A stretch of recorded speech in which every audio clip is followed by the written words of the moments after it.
Hello friends, welcome back to Manisha's book collection. तुम्हाला promise केल्याप्रमाणे मी आज तुमच्यासाठी घेऊन आले पु ल देशपांडेंची हसवणूक. त्यातील पहिली कथा मी आज तुमच्यासाठी वाचणार आहे. तर कथा शेवटपर्यंत ऐका, तुम्हाला नक्कीच आवडेल कारण ही विनोदी कथा आहे. चला तर मग सुरू करते. आमचा धंदा एक विलापिका.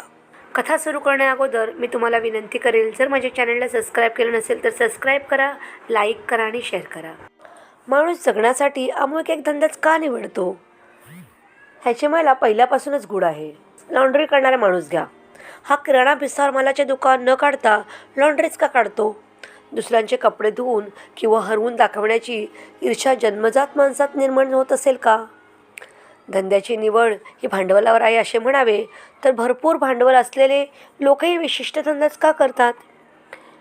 मी ह्या विषयाचा खुलासा करून घेण्यासाठी अनेकांच्या मुलाखती घेतल्या. उदाहरणार्थ आमच्या चाळीतल्या डॉक्टरांना गाठले. या डॉक्टर अगदीच निरोगी नाहीत, पण मी गेलो. त्यावेळी दवाखान्यात फक्त 1-2च माणसे होती. त्यापैकी एकाला सिकनोट हवी होती आणि दुसरा हातात भरलेली बाटली घेऊन काहीतरी विचारण्याच्या पोजमध्ये उभा होता. सिकनोटवाल्याने डॉक्टरांशी केलेल्या वाजवीपेक्षा दीर्घ हस्तोंदोलनातून 2 रुपयाची एक नोट इकडून तिकडे सरकलेली मी पाहिली. त्यानंतर डॉक्टरांनीही कारण नसताना खिशात हात घालून हातरुमाल काढला आणि नोट छेपली. वास्तविक त्यांनी ते 2 रुपये ठणठणीत माणसाला रुग्ण ठरवण्याबद्दल घेतले. याबद्दलही दुःख नव्हते. नाहीतरी तो इसम काम न करून पगार पदरात पाडून घेणार होता. त्या प्राप्तीचा काही वाटा त्याच्या लबाडीत भागीदारी करून डॉक्टरांनी उपटला. हे जनरी त्याला साजेसे झाले. काय? हा प्रश्न त्या बाटलीवाल्याला होता. नाही, खाण्याच्या बाबतीत काय करायचं? साबुदाण्याची लापशी घ्या, फळं खा, मोसंबी वगैरे. हवं तर अंड उकडून खा. हे सगळं जेवणापूर्वी की जेवणानंतर? जेवणाऐवजी. तो गृहस्थ आपत्तीत पडल्यासारखा चेहरा करून निघून गेला आणि मी उरलो. बोला, काय होतंय? अहो, तुम्ही विनोदी लेखक, तुम्हाला कसलं काय व्हायला? हा हा हा. तरी बरं, मी ह्याच डॉक्टरांचा पेशंट आहे. त्यांच्या हाला एक चांगला डोस द्यावा असा विचार मनात आला होता, पण माझा उद्देश निराळा होता. उद्देशापेक्षा ध्येय शब्द अधिक बरा. माझे ध्येय निराळे होते. मी माझ्या संशोधकार्यांच्या निमित्ताने आलो होतो. त्याचं असं आहे, डॉक्टर साहेब, मी आपल्याला एक खाजगी प्रश्न विचारणार आहे. खाजगी म्हणजे? डॉक्टर माझ्याकडे संशयाने पाहू लागले. खाजगी म्हणजे तसं खाजगी नाही, पण नाही म्हटलं तरी खाजगीच. तुम्ही या डॉक्टरांचा व्यवसाय का पत्करलात? माझ्या या प्रश्नाने ते एकदम गंभीर झाले. खरं सांगू का? पण हे तुम्ही छापणार तर नाही ना कुठं? डॉक्टर सावधगिरीच्या स्वरात म्हणाले. लेखकाच्या बाबतीत हा एक सार्वत्रिक गैरसमज आहे. तो दिवसातून जे काही ऐकतो त्याची रात्री आपल्या साहित्यिक कीर्दखतावणीत नोंद करतो. असा एक विलक्षण प्रवाद आहे. तो साफ खोटा आहे. हे गरजूंनी ध्यानात घ्यावे.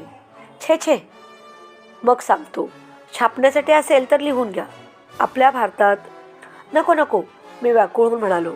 आपल्या भारतात ह्या शब्दांनी सुरुवात होणाऱ्या प्रत्येक लेखी आणि तोंडी वाक्याचा मी लहानपणापासून धसका घेतला आहे. छापण्याची मुलाखत नको, खरी हवी. ठीक आहे, चहा घेणार का? पण तुम्हीच तर मला चहा कमी करायला सांगितलं आहे. अहो, ते डॉक्टरांच्या भूमिकेतून. विनोदी लेखक असून इतकी विनोदबुद्धी कशी नाही तुम्हाला? गोपाळराव, 2 चहा सांगा समोरच्या इराण्याकडे. मग गोपाळराव कंपाऊंडरांना त्यांनी पिटाळले. आणि तुम्हीही घेऊन या. गोपाळराव आपल्या या गुहेतून बाहेर पडले. आज गेली अनेक वर्षे मी या छोट्याशा खिडकीतून फक्त गोपाळरावाचे तोंडच पाहत होतो. आता अखंड गोपाळराव पाहिले. तोंडावरून खालचे धड इतके धाकट असेल असे वाटले नव्हते मला. रिकाम्या वेळात हा इसम बरीच टॉनिके पित असावा. गोपाळरावाला मुद्दामच पिटाळला. तुम्हाला खरं सांगतो, मला डॉक्टर मुळीच व्हायचं नव्हतं. मी गवई होणार होतो. काय? अगदी खरं सांगतो. स्टेथोस्कोपवर हात ठेवून ते म्हणाले. चुकून डॉक्टर झालो.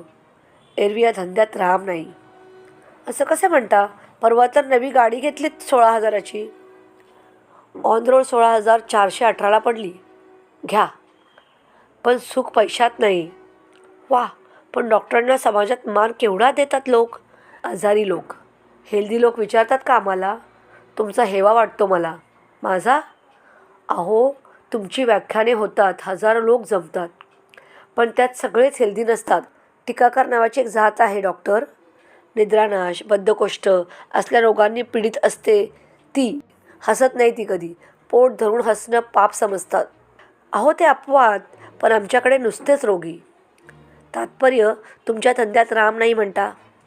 राम नाही, सीता नाही, काही नाही, नुसता वनवास आहे. काय आम्ही देखील विनोद करू शकतो की नाही? हा हा हा. तेवढ्यात चहा आला म्हणून गप्प बसलो. त्यानंतर मी वकील पकडलं. त्यातल्या 6पैकी 3 अनुक्रमे फौजदार, नट आणि खलाशी व्हायचे होते. उरलेल्या 3 एकजात वकील होण्यापेक्षा भीक मागावी असा मला सल्ला दिला.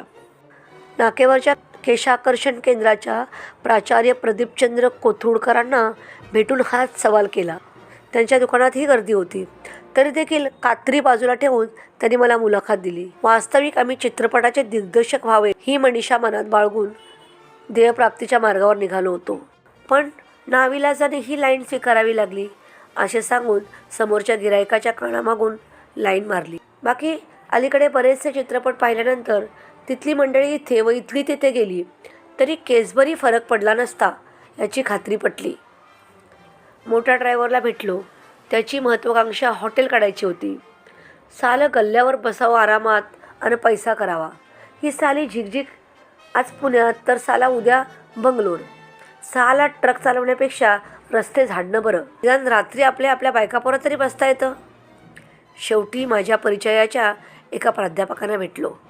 त्यांच्या चेहऱ्यावरची स्वप्नप्रसन्नता पाहून हा तरी इसम आपल्या धंद्यावर, स्वतःवर नेहमी असतो तितका खुश असेल असे वाटले होते. पण नाही. आमच्या व्यवसायाचा व्यापक दृष्टीने आपण जर विचार केलात, मी तिथेच अडलो. कारण विचार मला करता येतो, पण सम्यक आणि व्यापक दृष्टीने करायला विचार मला जमत नाही. तर आपल्याला हे उमगावं की विश्वविद्यालयीन शिक्षणाचा दर्जा फारच खालावला आहे.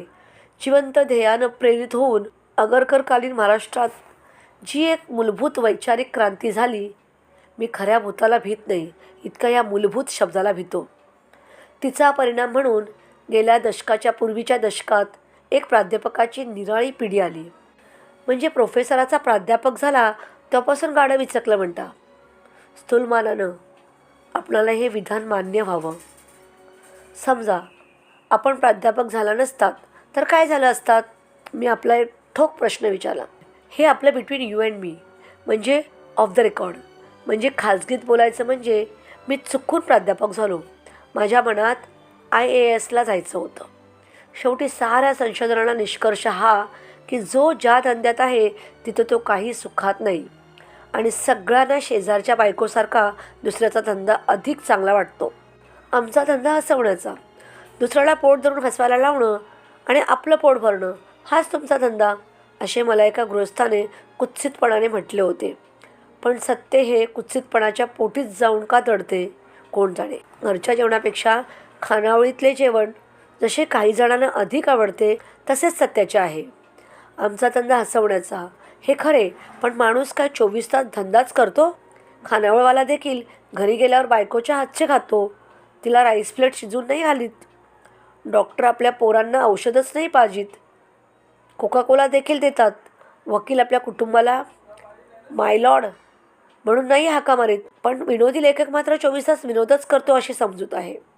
किंबहुना ह्याने फक्त हसवावे ही जनतेची माग आहे आणि त्यामुळे आमच्या धंद्याची दिवसेंदिवस दारुण अवस्था झाली आहे. लहान लहान अर्भकांना देखील हे काका आता तुला हसवतील ना बाबड्या, अशी आमची ओळख करून देण्यात येते. मग बाबड्या, त्याच्या पाठीवरची आणि तोंडापुढची सर्व भावंडे, बाबड्याची आई, जिवंत असली तर कानावरचा पदर वर करून आजी, बाबड्याचे बाबा आणि अन्य येरू समोर येऊन बसतात आणि आपण काम पुसायला खिशातून हात रुमाल काढला तरी हसतात. चहा घेणार का ह्या प्रश्नाला घेऊया म्हटले की हसतात, नको म्हटले तरी हसतात. आता यात हसण्यासारखे काय आहे? पण नाही, आजी हसते, आई हसते, बाबा हसतात आणि बाबड्या देखील हसतो. नव्या पिढीला संदेश देण्यासारखे माझ्याशी काहीही शिल्लक नाही असे वाटत होते. पण हल्ली मी एक वेळ ग्रामोद्योग केंद्रात साबणाचे उत्पादन शिकायला जा, पण विनोदी लेखक होऊ नका असे कुठेही लिहून द्यायला तयार आहे. विनोदी लेखक, विनोदी नट ह्या प्रकारांविषयी जनतेच्या अफाट कल्पना आहेत. एकदा परगावी व्याख्यानाला गेलो होतो. संस्थेच्या अध्यक्षांनी जेवायला बोलावले आणि पानात 10-12 लाडू घातले. मी थक्कच झालो. अहो हे काय? वा, संस्कृत नाटकातले विदूषक तर सारखे लाडू खायच्या गोष्टी करतात. या गृहस्थांना संस्कृत भाषेचे गूढ ज्ञान आहे असा त्या गावी एक गैरसमज आहे. गिरवाण पंडितांनी आम्हाला विदूषक ठरवले. समर्थांनी तर टवाळ म्हटले. त्यांना वक्र कोण पाहणार? अगदी त्यांच्यावर रागवण्यात तरी काय अर्थ आहे? एखाद्या वेळी त्यांच्या एका शिष्याने ही ओळ त्यांच्या खात्यावर जमा केली असेल. एरवी इतकी मोठी मूर्खांची यादी लिहिणाऱ्या समर्थांना त्या गर्दीत विनोदी लेखकालाही दाटीवाटीने बसवणे अवघड नव्हते.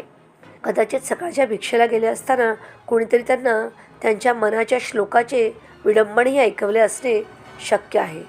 पण आपली कुबडी आपटून समर्थ तरतरात सज्जनगडावर गेले असतील आणि मसीत बोरू बुडवून ठोक अक्षरात त्यांनी लिहिले असेल. टवाळा आवडे विनोद. समर्थ झाले म्हणून त्यांनी भडकू नये असे थोडेच आहे. समर्थावर आमचा राग नाही आहे, तो हल्लीच्या परिस्थितीवर.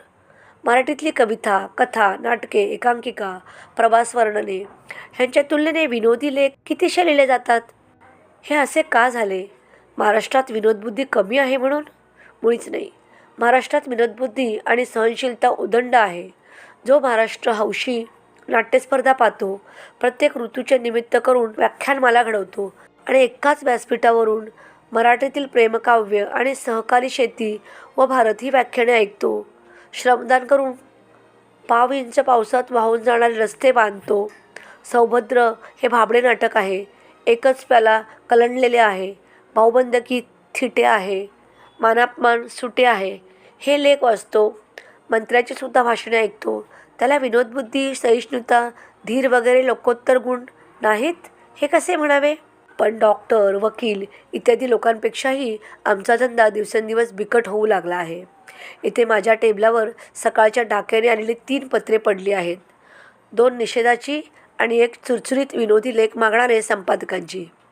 पुण्यातील पुरामुळे झालेले अतोनात नुकसान आपण जाणताच, तेव्हा यंदा मोबदल्याची अपेक्षा नसावी. लेख मात्र चुरचुरीत असावा. पूर पुण्यात हा संपादक लातूरचा. चला तर मग मी आजची कथा इथेच थांबवते आणि हे जे पत्र आलेले आहे ते तुम्हाला मी पुढच्या कथेत ऐकवते. तोपर्यंत स्टे ट्यून.